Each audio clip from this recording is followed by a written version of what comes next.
I'm George Demiris. I'm the Associate Dean for Research and Innovation at the School of Nursing at the University of Pennsylvania, and I direct the Penn Artificial Intelligence and Technology Collaboratory for Healthy Aging, an initiative funded by the National Institute on Aging. My research focuses on designing and evaluating information systems and technology applications for older adults and their families. We are experiencing changing demographics, with a segment of the population 65 years of age or older continuing to grow exponentially. At the same time, we're experiencing shortages in clinical workforce, and more people want to age in place, which means to stay independent at the residence of their choice for as long as possible, rather than transferring to different settings of care every time their healthcare needs change. And this is why technology may actually play a crucial role in helping people age independently and support both older adults and their families. Precision medicine calls for the collection and analysis of data that are unique for an individual's lifestyle, physiology, behavior, and their environmental context. And here's where technology can play a role. We're focusing on behavioral sensing. When we talk about behavioral sensing, we talk about passive monitoring using sensors such as motion sensors in the home, as well as wearable technologies. The goal with behavioral sensing is to continuously, remotely, and objectively measure aspects of a person's physiology, behavior, and symptoms.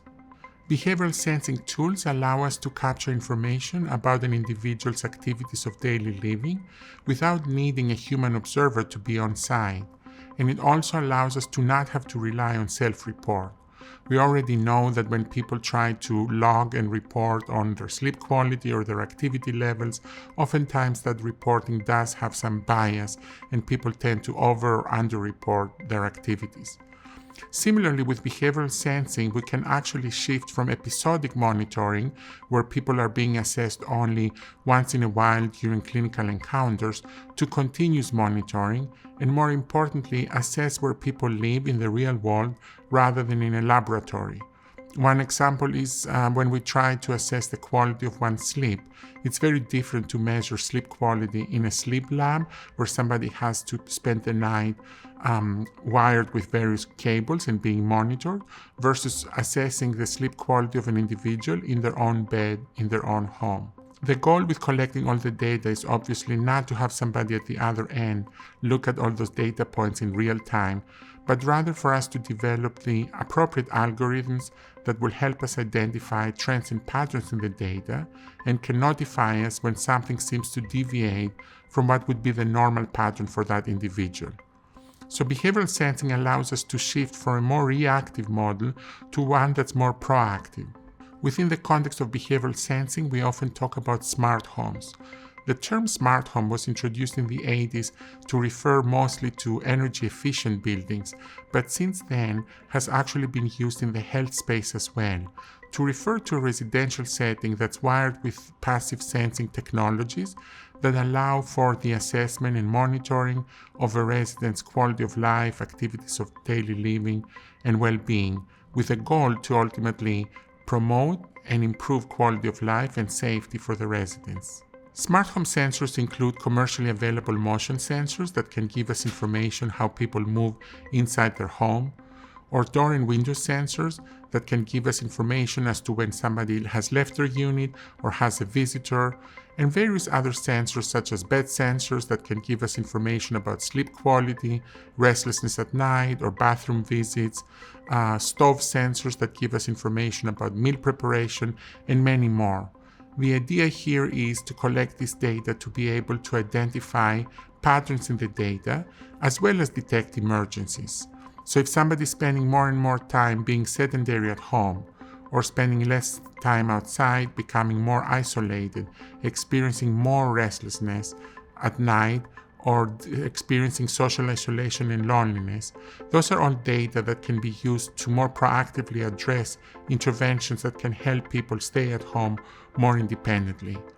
An example that's been often shown in smart home literature that is a low-cost approach to preventing unnecessary rehospitalizations is the use of bed or motion sensors that can tell us when there is a sudden increase in bathroom visits at night, which can often be linked to a urinary tract infection, which, when detected early, can actually prevent the unnecessary rehospitalization as well as any other adverse events that come with that.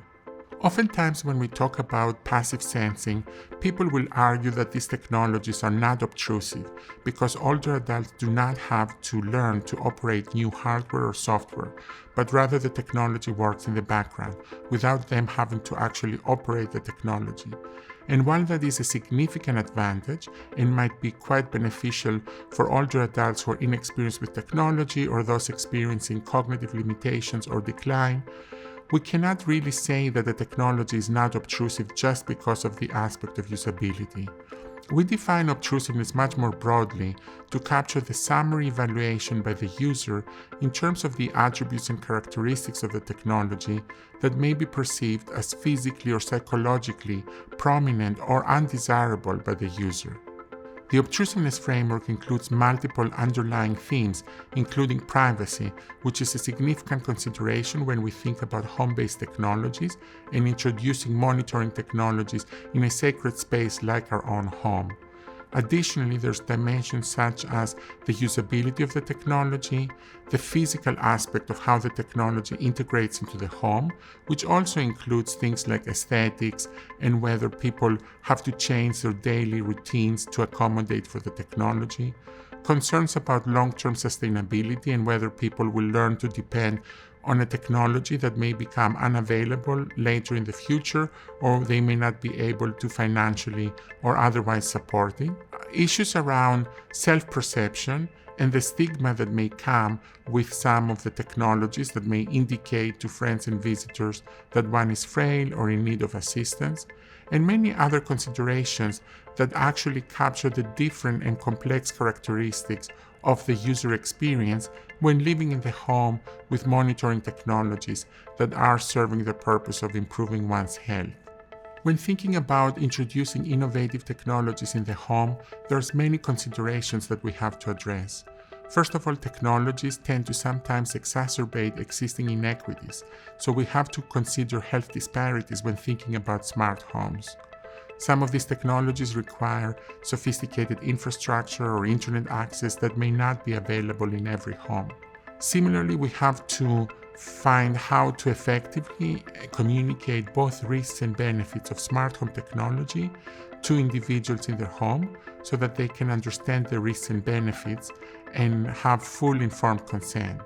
And this is a challenge when we recognize that people may have varying degrees of digital literacy, namely previous experience with technology, as well as level of comfort using digital tools. Similarly, when we think about consent, oftentimes these technologies are designed for people with dementia or those who are experiencing cognitive decline. So oftentimes the decision to adopt these technologies is made by a family member or loved one. And in those cases, we do have to consider how to balance the need to keep a loved one safe in their home with their own preference and their own need for privacy. What we can also see with smart home technologies is that in addition to the physical aspects of care, such as tracking activity levels, overall vital signs and physiology, the same technology can be used to address the social aspects of care, detect people who are at high risk for social isolation and loneliness, or those who may benefit from behavioral or educational interventions.